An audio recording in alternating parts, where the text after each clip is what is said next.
BJP ಮತ್ತೆ ಏನಂದರೆ ಈ ಒಂದು ಕ್ಷೇತ್ರದಲ್ಲಿ ಗೆಲ್ಲುತ್ತೆ ಅಂತಕ್ಕಂಥದ್ದನ್ನ ಚರ್ಚೆಗಳು ನಡೀತಾ ಇದೆ ಸರ್, ಏನು ಹೇಳ್ತೀರಾ ಇದಕ್ಕೆ?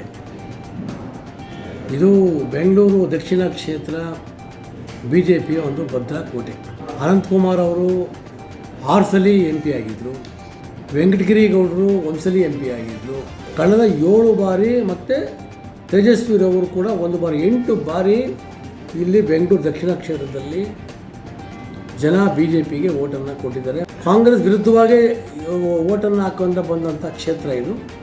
ಆ ದೃಷ್ಟಿಯಿಂದ 100ಕ್ಕೆ 100 ನಾವು ಸುಮಾರು 5 ಲಕ್ಷ ಮತ ಅಂತರದಿಂದ ಬೆಂಗಳೂರು ದಕ್ಷಿಣ ಜಿಲ್ಲೆಯ MP ಅವರು ಗೆಲ್ಲುತ್ತಾರೆ.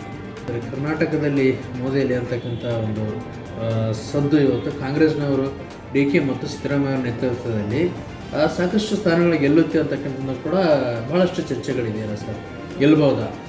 ಇವತ್ತು ಲೋಕಸಭಾ ಚುನಾವಣೆಯ ಪ್ಯಾಟ್ರನ್ನೇ ಬೇರೆ ಇದೆ, ಕಾರ್ಪೊರೇಷನ್ ಎಲೆಕ್ಷನ್ನೇ ಬೇರೆ ಇದೆ.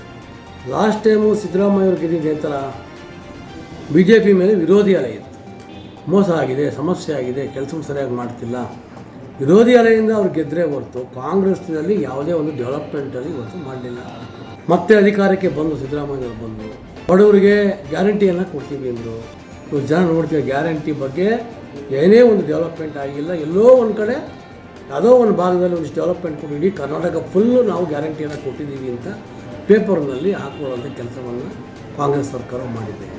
ಮೋದಿರವರು ಮಾಡಿರುವಂಥ ಅನೇಕ ಕೆಲಸಗಳು, ಡೆವಲಪ್ಮೆಂಟು ಇಡೀ ಜನ ಗಮನಿಸ್ತಾ ಇದ್ದಾರೆ ದೇಶದಲ್ಲಿ. ಇವತ್ತು ನಾವು 28ಕ್ಕೆ 28 ಗೆಲ್ತೀವಿ ಅಂತ ಅಂದ್ಬಿಟ್ಟು ನಮ್ಮದು ರಿಪೋರ್ಟ್ ಇದೆ, ಸರ್ವೆ ರಿಪೋರ್ಟ್ ಹೇಳ್ತಾ ಇದೆ.